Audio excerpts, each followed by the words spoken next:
ყოფილი პატიმარი ამბობს, რომ ქუთაისის ციხის 4 თანამშრომელმა სასტიკად სცემა პატიმრის ოჯახი ციხის ადმინისტრაციას არაადამიანურ მოპყრობასა და სასტიკ ანგარიშწორებაში ადანაშაულებს. ექსკლუზიური ინტერვიუ TV პირველმა გამოაქვეყნა. 32 წლის ნიკა ბასილაძე 8 თვიანი მკურნალობის შემდეგ კლინიკა ვივამედიდან 10 დღის წინ გაწერეს, თუმცა ახალგაზრდა კაცი დამოუკიდებლად ვეღარ გადაადგილდება. ოჯახი ამტკიცებს, რომ 2024 წლის 24 აგვისტოს პატიმარი ქუთაისის ციხის მაღალჩინოსნებმა ჯერ სცემეს,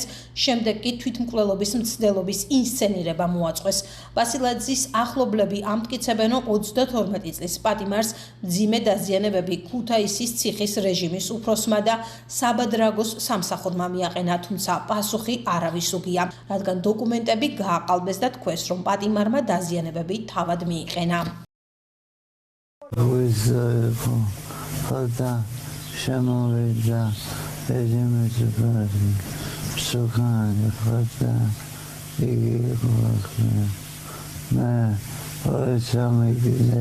აგინი თამაშობდნენ ორი დომინოს, ხო? შემოუსწრენ იგენმა და დაუწყენ ჩხუბი ნიკას. ამ ჩხუბში რაღაცა ბლაგვი დაარტყეს ისეთი რომ ტრიაპკა დახვეული რომ თავი არ გაუსხდეს რომ ამტრევს ყველაფერს და გაითიშა იმ გათიშვის მერე ურტყეს და შალეს თავის ფაქტიურად თვალი ცხვირი ორივე აქ შუბლის სულები გატეხილი ეს ნახევარი თავი არ აქვს იქ პლასმასია ნახევარი აქ რომ დაარტყენ ისე იგი აგერ არის ნაბზარი არის მარცხენა თვალთან გადმოსული კაუჩა ეს არ ეყო მაგენს შეიყვანენ ტუალეტში გამოთიშეს ვიდეო თვალი გოდოუხსნენ ვენები ერთხელზე ორ ადგილას მეორე ადგილ ესე ერთი და ფეხზე დამდგარი წამოაქციეს იქ ლუბო მიხდება ადამიანი უნიტაზიდან როგორ უნდა გადავხდე იქა ჯერ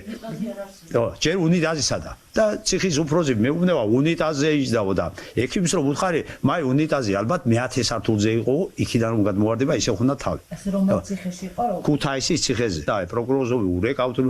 ხომ გითხარით რომ მოკლავენ მეთქი და არაო ვენები კიდე იჭრა მაგან და ექიმი გვეუბნება ნარგვის საგანი აქვს ჩარტყული რომელ ვენაზეა ლაპარაკი უნიტაზიდან გადავარდება კაცი და 30 კაცი და სანტიმეტრიდან ეცემა თუ გატყდება თავი ამას იძებენ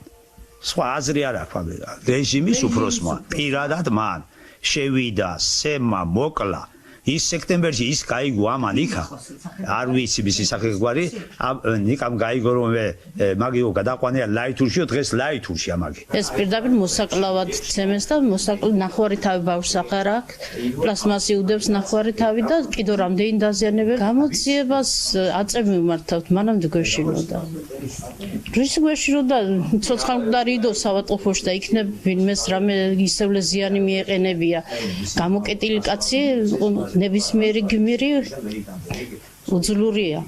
ამ დროს არ შეიძლება ციხეში დამწყრული პატიმარი ადამიანმა მოკლას და ამაზე მეტი დანაშაული იმათ აქვს ვის ეს გაუკეთა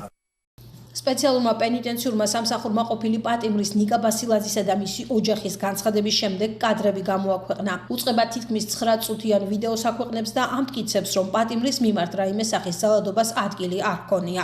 სპეციალური პენიტენციური სამსახური მძიმე მდგომარეობაში მყოფი პატიმრის ოჯახის ნაამბობს სიცრუეს უწოდებს. განცხადების თანახმად 2024 წლის 25 აგვისტოს ნიკა ბასილაძემ ერჯერადი სამართლის გამოყენებით ორივე ხელზე მიიყენა თვითდაზიანება საპირფარეშოდან გამოსვლისთანავე დაკარგა გონება და თავი დაარტყა იატაკს, რა დროსაც მიიღო თავის ქალის მრავლობითი დაზიანება. ნიკა ბასილაძის საკნის ვიდეო ჩანაწერში ჩანს, როგორ გადაჰყავთ ბადრაგებს და ექიმებს უკვე დასისხლიანებული პატიმარი სამედიცინო დაწესებულებაში.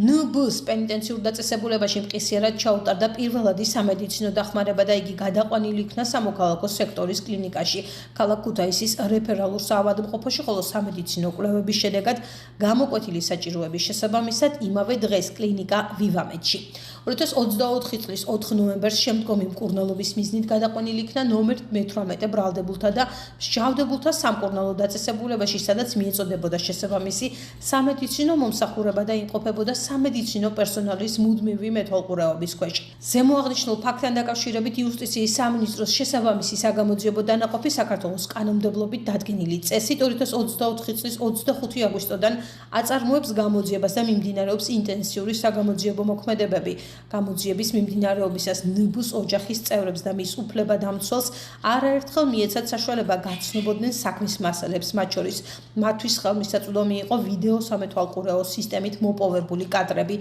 ნათქვამია უწყების მიერ გავრცელებულ განცხადებაში.